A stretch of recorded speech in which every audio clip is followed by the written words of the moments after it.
पंजाब में चौधरी सरवर को आपकी पार्टी से ज्यादा होगा, लेकिन चौधरी सरवर को अपोजिशन के भी वोट, बाकी लोगों के वोट मिले और नून लीग के जो लोग हमें ज्वाइन किए हैं एमपीज, उन्होंने भी वोट दिए। आपको पता है कई एमपीज हमें ज्वाइन कर गए। अस्सलाम वालेकुम नाजरीन, मैं हूं अब्दुल रज़ाक खट्टी। सेनेट इंतखाबात के हवाले से उम्मीदवारों की जो लिस्ट हैं उनको फाइनल करने के हवाले से सियासी पार्टियां जो है वो सरगर्म हैं और तकरीबन तहरीक इंसाफ ने तो अपने उम्मीदवार फाइनल कर लिए हैं, इसी तरह मुस्लिम लीग नून ने भी फाइनल कर लिए हैं। चंद घंटे बाद पाकिस्तान पीपल्स पार्टी भी इस हवाले से ऐलान कर देगी। जो आज सबसे अहम बात है, आज जिस बात का हम तस्करा करेंगे वो ये है कि बूट वाले एक वफाकी वज़ीर यानी फैसल बावडा, जिन्हें जो लॉन्ग बूट से बड़ी मोहब्बत है और वो टेलीविज़न प्रोग्रामों में वो बूट भी लेकर आते हैं और अपने अंदाज के एक अलग थलग किरदार रखने वाले ये वफाकी वज़ीर हैं। इमरान खान साहब ने उन्हें सिंध से सेनेटर मुंतखब कराने के लिए पाकिस्तान तहरीक इंसाफ का टिकट देने का ऐलान कर दिया है और ये ऐलान वफाकी वज़ीर science and technology Fawad Chaudhry साहब ने एक ट्विटर पैगाम के ज़रिए ये ऐलान किया है और उन्होंने कहा है कि सिंध से टेक्नोक्रेट की सीट पर सैफुल्लाह अबड़ो को जो है वो टिकट दिया जाएगा। अब बात हम ये करते हैं कि फैसल बावडा जो इस वक्त वफाकी वज़ीर हैं बराए आबी वसाइल, वो कितने ईमानदार हैं उस बारे में वफाकी वजारत जो आबी वसाइल है उसके लोग बड़ी ईमानदारी के साथ हमें बताते हैं। वो हमें ये नहीं बताते कि जो दयामीर बादशाह डैम की जो तामीर चल रही है उस तामीरात के अंदर कितनी गाड़ियां जो हैं वो सरकार की वो इनके ज़ाती इस्तेमाल में हैं और उस बादशाह डैम के हवाले से जो ठेकेदार हैं वो उन्हें क्या क्या देते हैं, वो इस तरह की ऐसी कोई बात नहीं करते। आपको ये भी याद होगा कि फैसल बावडा साहब वाहिद ऐसे वज़ीर हैं जिस तरह अली अमीन गंडापुर हैं, उनका कश्मीर पर उनकी बड़ी महारत है और इसी तरह फैसल बावडा की भी पाकिस्तान के अंदर जो पानी के मामलात हैं, सूबों के दरमियान जो पानी के मामलात हैं उन पर उनकी बहुत बड़ी महारत है। दुनिया भर में उनकी महारत को तस्लीम किया जाता है और उसके साथ साथ जिस तरह वो बोलते हैं ऐसा हमें लगता है कि एक नई सियासत की दुनिया में जो है वो उनकी एंट्री है और वो उस सियासी दुनिया के सबसे बड़े हीरो हैं। यही सबब है कि कराची के अंदर हमने देखा कि जब चाइना के कौंसल खाने पर हमला हुआ तो ये साहब जो है वो पिस्टल और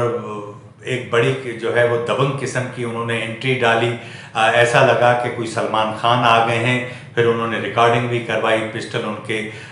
साथ में लगा हुआ था और फिर वो कह रहे थे कि मैं जो है वो दहशतगर्दों से मुकाबला करूंगा। लेकिन फिर उनको हाथ जोड़कर कहा गया कि आपका फिर बाद में कभी टाइम आएगा तो आपकी ये जो जंगी महारत है इस पर हम आपका जो है वो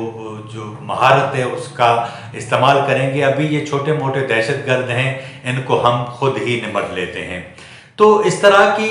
ये जो फैसल बावडा साहब का जो फैसला हुआ है उसमें मैं आपको बताऊं कि इसका पस मंज़र क्या है।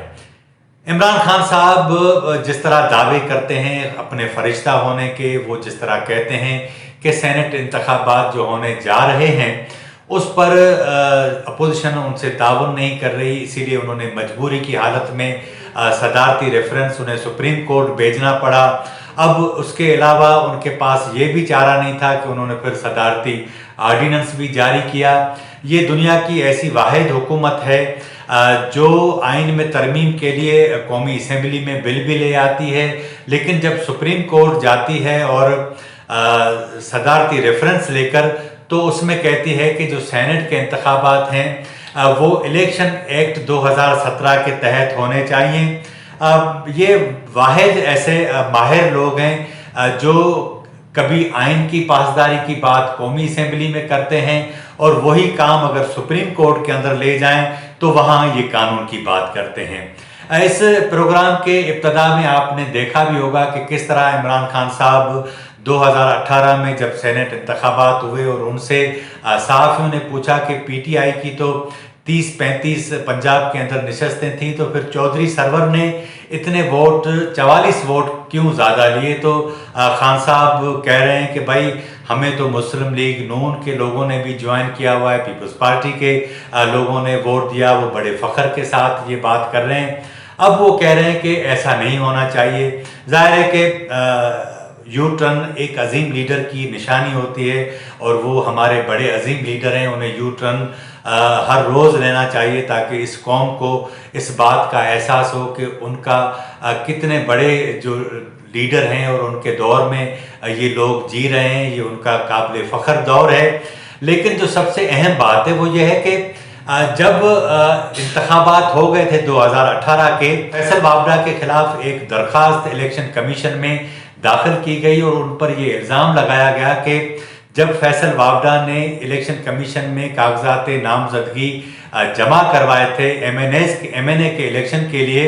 तो उन्होंने उस कागजात नामजदगी में अपनी जो दोहरी शहरियत है उसका तज़किरा नहीं किया था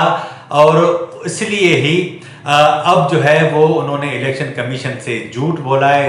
इसलिए उन्हें नाअहल करार दिया जाए। लेकिन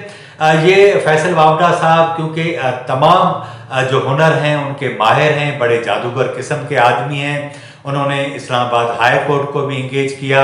और उसके बाद इलेक्शन कमीशन को इंगेज किया। और आपको मैं ये भी बताऊं कि अभी गुज़श्ता हफ्ते की बात है कि वो और उनके वकील इलेक्शन कमीशन में पेश नहीं हुए तो उन्हें 50,000 का जुर्माना भी कर दिया गया। लेकिन इससे 50,000 वो दे भी देंगे, इससे कोई ज़्यादा फ़र्क नहीं पड़ता। लेकिन अब इशू ये है कि कहा यह जा रहा है कि आने वाले दिनों में उनके खिलाफ इतने जो हैं वो सॉलिड किस्म के शवाहिद हैं कि उनकी नाअहली हो ही हो, क्योंकि वो इससे बच नहीं सकते। तो अब अपने इस चहीते वज़ीर यानी बूट वाले वज़ीर को बचाने के लिए ये फैसला किया गया है कि उन्हें सिंध से सेनेट का टिकट दिया गया है। हालांकि सिंध में PTI के लिए काम करने वाले, एक बड़ा अरसा देने वाले बहुत सारे लोग बैठे हैं, लेकिन फैसल वावड़ा क्योंकि बूट वाले वज़ीर हैं और उनकी अहमियत बहुत ज़्यादा है, उनका बचना भी बहुत ज़्यादा है, इसीलिए उसको बचाने के लिए सेनेट टिकट देने का फैसला किया गया ताकि उन्हें सेनेट में कामयाब करवा के उसके बाद वो कौमी असम्बली से इस्तीफ़ा दे देंगे और उसके बाद जब इस्तीफ़ा दे देंगे तो वो इलेक्शन कमीशन को बताएंगे कि जिस सीट की बुनियाद पर उनके खिलाफ नाअहली का रेफरेंस इलेक्शन कमीशन के पास दायर हुआ है, अब उसको खारिज कर दिया जाए। इस सिलसिले में मैंने मुख्तलिफ जो कानूनी माहिरीन हैं उनसे बात की तो उन्होंने कहा कि ऐसा नहीं हो सकता, क्योंकि अगर आपने इलेक्शन कमीशन के साथ झूठ बोला है और अगर वो झूठ साबित हो जाए तो जाहिर है कि उसकी सज़ा आपको मिलेगी और उसके नतीजे में आप कभी किसी सूरत बच नहीं सकते। लेकिन अब क्योंकि जादूगरी का आलम ये है, माल भी है, दूसरा जो है वो बूट भी उनके पास है, तो ऐसा लगता है कि शायद इलेक्शन कमीशन से अगर वो न भी बच पाएँ तो बाकी जो अदालतें हैं बड़ी, उनके पास वो रास्ता है, वहाँ से उनको उम्मीद भी है कि वहाँ से उनको रिलीफ भी मिल जाएगा। तो आप ये अंदाज़ा कर लें कि फ़रिश्तों की हुकूमत है और फ़रिश्तों में ज़ाहिर है कि उन फ़रिश्तों को ये एजाज़ हासिल है कि उनके पास बूट भी है, उनके पास पिस्टल भी होता है, तो जो चाहे वो कर लें और उनके हवाले से हम मज़ीद क्या कह सकते हैं। तो अब ये सारी सूरत-हाल मैं चाह रहा था कि आज आपके सामने रखूं ताकि मैं आपको बताऊं कि जिस काम के लिए आपको मुकर्रर किया जाता है आप में वो महारत न हो, बाकी दुनिया जहान की सारी महारतें होनी चाहिए, तो आपकी जो हैसियत है वो बढ़ जाती है। और अगर आपके पास बूट हो तो आप तो दुनिया के बड़े अजीम तरीन आदमी बन जाते हैं। यही सबब है कि फैसल वावड़ा साहब को सेनेट का टिकट दिया गया। सलाम हो तहरीक इंसाफ पर, सलाम हो फैसल वावड़ा पर। आज के प्रोग्राम में इतना ही। अगर आपको हमारा प्रोग्राम अच्छा लगा हो तो हमारे चैनल को ज़रूर सब्सक्राइब करें, लाइक करें, शेयर करें और अपनी राय का इज़हार ज़रूर करें ताकि आने वाले दिनों में हम अपने इस प्रोग्राम को मज़ीद बेहतर बना सकें। मुझे इजाज़त दीजिए। अल्लाह हाफ़िज़।